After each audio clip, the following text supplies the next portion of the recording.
A few months later, Princess began to notice something strange about the relationship between Jane and Bernard. They seemed unusually close for siblings, sometimes sharing knowing glances and private conversations that made Princess feel like an outsider. Late at night, she often found herself lying awake, listening to the faint sounds in the house. Occasionally, Bernard would be missing from their room, and she'd spot him quietly returning from Jane's room early in the morning. When she finally gathered the courage to ask Bernard about it, he explained, "Jane and I are all we have left. We lost our parents, and since then, we've depended on each other. It's a bond no one else would understand." Princess tried to push away her doubts. After all, she knew what it was like to lose her own family, and she sympathized with their closeness. Besides, her life had taken a joyous turn since she met them. Not long after, she discovered she was pregnant. The months flew by, and soon she gave birth to a beautiful baby boy, a spitting image of Bernard. His fair skin and sparkling eyes seemed to mirror Bernard's charm, bringing a new sense of purpose and happiness into her life. Jane and Bernard appeared supportive, treating her with respect and allowing her the peace to focus on weaning the baby. Yet, as the months passed, Princess sensed a change. Jane, once warm and friendly, grew distant. She avoided conversations and rarely made eye contact with Princess. At times, she seemed almost resentful, though Princess couldn't figure out why. In private, Jane had told Bernard not to be intimate with Princess anymore, subtly urging him to distance himself. Once the baby turns a year old, "We're heading back to America," she reminded him. But despite her warnings, Bernard continued his meetings with Princess, especially when she pleaded for his attention. As much as he tried to follow Jane's guidance, he found it hard to deny Princess, who was now deeply in love with him. The more he tried to pull away, the more attached Princess became. It wasn't long before Jane noticed the growing bond between them. Her irritation turned to coldness, a shift that didn't escape Princess's notice. She felt the chill every time Jane avoided her or responded with curt words. Suspicion and jealousy simmered beneath Jane's calm exterior, and Princess couldn't shake the feeling that something hidden lay beneath Jane's behavior. As Jason's first birthday approached, Jane and Bernard quietly prepared for their departure to America, carefully organizing documents and belongings, all without Princess's knowledge. They intended to leave with Jason while Princess remained behind, none the wiser. But just days before their planned departure, Princess delivered unexpected news: she was pregnant again. Jane's face twisted with fury when she heard the news. Bernard hesitated, looking guilty. "It was a mistake, Jane. It was just once. She was feeling alone, and I didn't want her to feel neglected." Jane's frustration was palpable. "This isn't what we planned. We're supposed to leave. I don't want to stay here another minute." She demanded they leave immediately with Jason, but Bernard refused, trying to calm her down. "Please, Jane," he pleaded. "Let's wait a little longer. We can take both children with us if we stay until she gives birth." Jane reluctantly agreed, but the resentment simmered beneath the surface. Several months passed, and during one of her prenatal checkups, Princess discovered she was carrying twins. This revelation forced Jane to reconsider, and despite her bitterness, she chose to stay, seeing it as an opportunity to secure both children. Meanwhile, Princess couldn't ignore the growing unease within her. Jane and Bernard's closeness seemed unnatural. and her suspicions deepened with each passing day. Eventually, she gathered the courage to ask Bernard if he could arrange another apartment for Jane, subtly suggesting that Jane might want her own space. But Bernard reacted sharply, his face hardening. "Don't you ever bring this up again," he warned, his tone icy. The warning left Princess feeling trapped and silenced, her suspicions unresolved. But her concerns only grew stronger. One day, driven by frustration, Princess confronted Jane directly. "Why aren't you married, Jane? Or, are you planning on marrying your own brother?" Jane's face darkened in anger. And before Princess could react, Jane's hand shot out, slapping her hard. Shocked and furious, Princess slapped her back. The confrontation quickly turned physical. The two women locked in a heated struggle until they were pulled apart by the sound of Bernard's arrival. Jane ran to him, sobbing and recounting her version of the story. When Bernard heard, he exploded with rage. He turned on Princess, striking her mercilessly, heedless of her pregnancy. It was Jane who finally pulled him back, reminding him, "Remember, she's carrying our children." The words seemed to snap him out of his anger, and he eventually stopped. The next day, Bernard, seemingly regretful, apologized, pleading with Princess to forgive him. For the sake of her unborn twins and baby Jason, Princess reluctantly accepted his apology. However, Jane's hostility only intensified. She forbade Princess from even touching Jason, insisting on caring for him herself. Every time Princess protested, Bernard's temper flared, and he would beat her once more, leaving her with no choice but to silently endure the mistreatment. One afternoon, while Bernard and Jane took Jason out, Princess noticed a set of keys on the bedside table, apparently forgotten in their haste. Her instincts flared. She had long felt something wasn't right, and this seemed like the opportunity she needed. Heart pounding, she picked up the keys and approached the cupboard. As she opened it, a mix of dread and determination surged within her.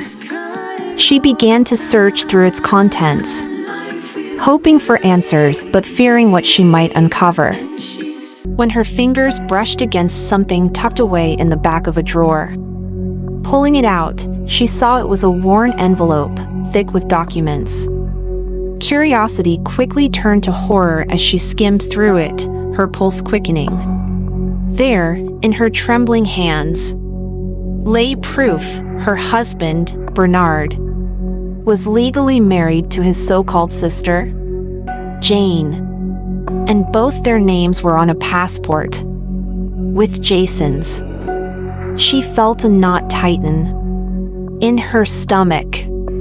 Just then, she heard footsteps. Bernard and Jane entered the room, Jane carrying Jason in her arms. Bernard noticed the documents clutched tightly in Princess's hand. "What are those?" he asked, his voice low. "And why are you looking at me like that?"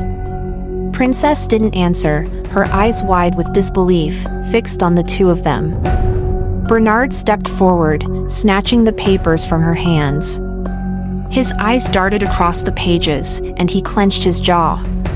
"What are you doing with this?" he demanded. Princess's voice was barely a whisper. "Were you both planning to run away with my child?" "What do you mean?" Bernard asked, a hint of defensiveness in his tone. "What do I mean? There's a passport here with all your names, yours, Jane's, and Jason's, as Mr. and Mrs. Davison, not Austen. Why would that be?" She took a shaky breath, her voice cracking. Wait. Are you two married? Bernard's expression shifted, a flicker of something dark. What are you even talking about? Don't lie to me, Princess yelled, her voice breaking. She cried. Is that why you hit me last week? Because of her? Tears began to fall as she remembered the pain, both physical and emotional. Jane's face twisted with disdain. Oh, please, she sneered, her voice rising. What are you going to do about it? Do you think Bernard will choose you over me? If you weren't carrying our child, I'd throw you out myself. She turned to Bernard, wrapping her arm around him possessively and planting a kiss on his cheek. Yes, he's my husband. My beloved husband. What? Princess gasped, feeling her heart shatter. Jane's mouth curved into a mocking smile. Now that you know, you've actually made this easy for us. Just give birth to that child, and we'll be on our way. Bernard turned as if to leave, guiding Jason by the hand toward Jane's room. Princess, her voice broken, reached out. Bernard. Please, what about us? You wedded me, you put this ring on my hand. She looked down, searching desperately for his own ring. For any sign of the man she thought he was. His patience snapped. Will you leave me alone? He spat, shoving her back onto the couch, his hand closing around her throat. She gasped for air, her vision blurring as his grip tightened. Jane's voice broke through the tension. Soft but with a smirk, Bernard. Don't. She's pregnant, remember? With a glare, Bernard released her. Watching her slump against the couch, gasping for air. From now on, you don't leave this house. Do you understand? He turned away, pulling Jason closer. Jason! Princess choked out, reaching a hand toward her son. Her heart breaking as she saw him led away. But Bernard's cold voice echoed back. He's coming with us. Princess stared, unable to process the nightmare her life had become. With trembling hands, Princess dialed the contact number Mrs. Gloria had given her for emergencies. Only to hear a cold, automated message, the number you have dialed does not exist. Heart pounding, she tried her aunt's number. But it too was disconnected. In desperation, she attempted to reach each of her aunt's children, but not a single call went through. Panic clawed at her. Why can't I reach anyone? She thought. Fear gnawing at her, and then her situation became painfully clear. She realized with growing dread that she was completely isolated. Jane and Bernard never allowed her to leave the house unless they personally took her to see their doctor. A man whose distant eyes and cold demeanor only added to her unease. She felt trapped one afternoon. While Jane and Bernard were preoccupied, Princess seized her chance. She snuck out and hurried to her aunt's house. Her heart pounding with hope, but when she arrived, a stranger opened the door. Yes? Can I help you? The woman asked, looking at Princess with mild curiosity. Princess stammered, I'm looking for Mrs. Ruth. She's my aunt. Is she inside? Tell her I'm outside. The woman shook her head. Oh, I'm sorry. But we bought this house months ago. The previous owner moved out and didn't leave any forwarding address. Princess's face went pale. She sold the house? She whispered, the reality sinking in. Where could she have gone? Princess tried asking the neighbors, but all she got were shrugs and blank stares. She just packed up and left. One of them muttered, feeling lost and defeated. She returned to Jane and Bernard's house, unable to bear the thought of running away without her son. As soon as she stepped inside, Bernard shut the door behind her with a resounding click. "Where have you been?" he demanded, his voice dangerously low. I went to see my aunt," Princess whispered, her voice quivering. Jane crossed her arms, her face stony. "Didn't we tell you not to leave the house?" Before she could explain, they shoved her inside and locked the door, delivering slap after slap, punishing her for her brief escape. By the time they were done, she was left curled up on the floor, pain radiating through her body. That night, as she lay in her bed, tears streamed down her face. Her mental and emotional strength were hanging by a thread. The following night, she quietly packed a few belongings and reached for Jason's favorite blanket. But as she turned to leave, a sharp pain shot through her abdomen. "No, not now," she gasped, clutching her stomach as the contractions intensified. She cried out, and within moments, Jane and Bernard burst into the room. Labor pains began to course through her body, she cried out, and Bernard and Jane rushed her to the hospital. What she didn't know was that they had already made arrangements with the doctor, a man willing to do anything for the right price.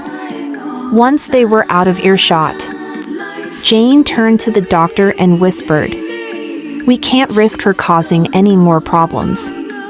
Take care of her. Make it look natural." The doctor nodded. "I understand, but if we kill her outright, it'll raise suspicion. Instead, I'll inject her with something that will make her appear dead for about 5 hours. That should give you enough time to handle things." Bernard smirked. "Good. Just make sure it looks convincing." Meanwhile, Princess lay on the hospital bed, exhausted and frightened. As the doctor approached her with a syringe, she looked up, her eyes filled with apprehension. What's that for?" she asked, her voice trembling. "Just a sedative, to help ease the pain," the doctor replied smoothly, though his eyes held a shadow of something dark. Just then, a nurse entered, interrupting the doctor. "Doctor, I need you to check the chart for another patient." As soon as the doctor and nurse stepped out, Princess gripped the bed rails, fighting through the pain. "I have to survive. For Jason. For my twins." Jane and Bernard ensured that the doctor declared Princess dead during childbirth. After taking her body back home, they ordered their driver, Joseph, to take her to the cemetery for burial. As Joseph drove, he couldn't shake the unsettling feeling gnawing at him. Glancing back at Princess's body, he noticed her hands were folded. "That's strange," he thought. "Dead bodies don't usually hold that kind of tension." Curious and worried, he pulled over and carefully opened her hand. Inside, he found a small, folded piece of paper with shaky handwriting. "Please help me, they want to kill me." Joseph's heart raced. "She's alive. She must be." Before he could do anything, Jane and Bernard pulled up in their own car, arriving at the cemetery. They watched as he completed the burial, performing all the necessary rituals, before leaving with expressions of cold satisfaction. That night, unable to rest, Joseph confided in a few close friends. "I can't shake this feeling," he admitted, showing them the note. "If there's any chance she's alive, I have to know." One friend suggested, "Let's go back tonight. We'll bribe the cemetery guard if we have to." Under the cover of darkness, they returned, slipping some cash to the guard before hurrying to unearth the grave. As they lifted the lid, a faint gasp escaped Princess's lips. Her eyes fluttered open briefly before she fainted again. "She's alive!" Joseph shouted, adrenaline surging through him. Princess has been good to Joseph since she was married into the house. So Joseph saw this as an opportunity to pay her back for her kindness. Without wasting a moment, they wrapped her in a cloth and rushed her to a local herbalist, who began treating her. Joseph, meanwhile, hurried to the police station. The next morning, Joseph returned with the police, ready to confirm Princess's story and take her statement. But when they arrived at the herbalist's home, she was nowhere to be found. The officer frowned. "Without the victim, there's nothing we can do," he said, shaking his head. "I'm sorry." Distraught, Joseph returned home, hoping for her safety. Meanwhile, Jane and Bernard had fled to the United States, taking Jason and the newborn twins with them. Okay, we've come to the end of part 2. Stay tuned for part 3 being the last part. To know the faith of Princess, subscribe to my channel to stay updated. Thanks for watching.